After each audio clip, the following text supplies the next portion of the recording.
Hello, a Better Lived Life crew. I am Christina, coach, combat vet, and community change agent. So, our topic today is backward planning. Have you ever been late to work or class? Have you started a task only to realize it's going to take a lot longer than you thought? Well, most people with ADHD struggle with being on time and time management. Today, we are going to talk about a very simple tool to help.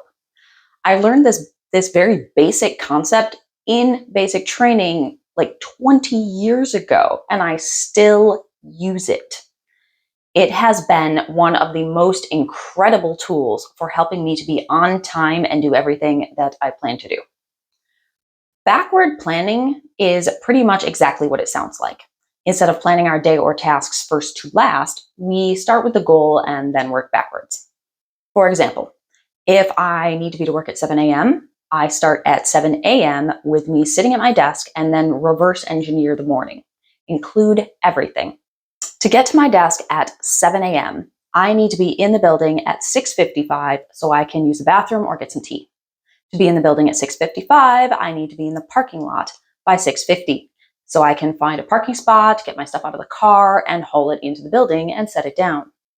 I know that at that time of the morning, my commute usually takes 40 minutes, so to arrive at 6:50, I need to leave by 6:10 a.m.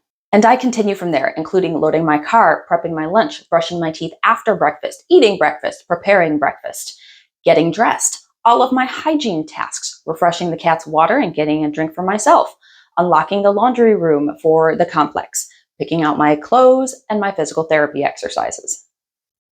I then throw in a random 10 minutes for Murphy if I haven't been rounding all of my times up, and I end up with a wake up time of around 4:50 a.m. This is an incredibly practical and logical way to look at your day and sort out your time, especially for things that are important.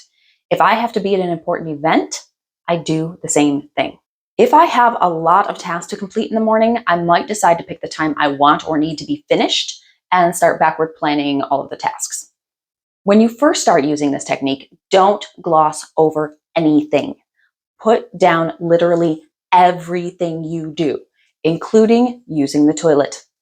Our brains gloss over things or forget things all the time.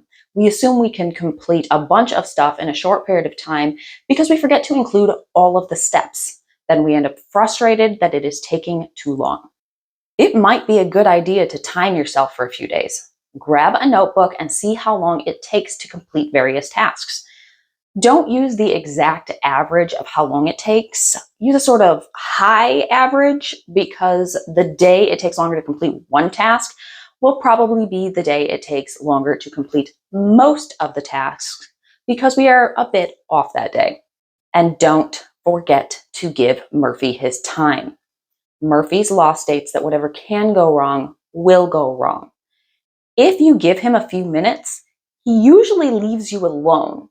But if you don't give him time, that will be the day that everything goes wrong. You will spill your coffee on yourself and need to change. You run out of toothpaste and have to go find an open and next tube. The cat gets sick. And of course, there's a traffic accident that slows everything down. In a morning routine, usually about 10 minutes is enough. If you are planning out longer chunks of tasks throughout the day, I would suggest inserting a Murphy block at various times throughout the day. So if something comes up like you get a phone call from your mom or something like that, you have the wiggle room to not throw off your whole day. If I want to leave the house to go see a friend by 9 a.m., but I know I need to do laundry, shower, and I'm actually going to cook breakfast, I will use backward planning. I've timed out how long it takes to wash and dry each run. If I need to do 3 loads, I know how to time it so that I can be as efficient as possible. But I still need to break down each wash and the overlap so that I can also plan in the end time for folding and get everything planned and considered. Now, this technique does work best for morning and before specific events.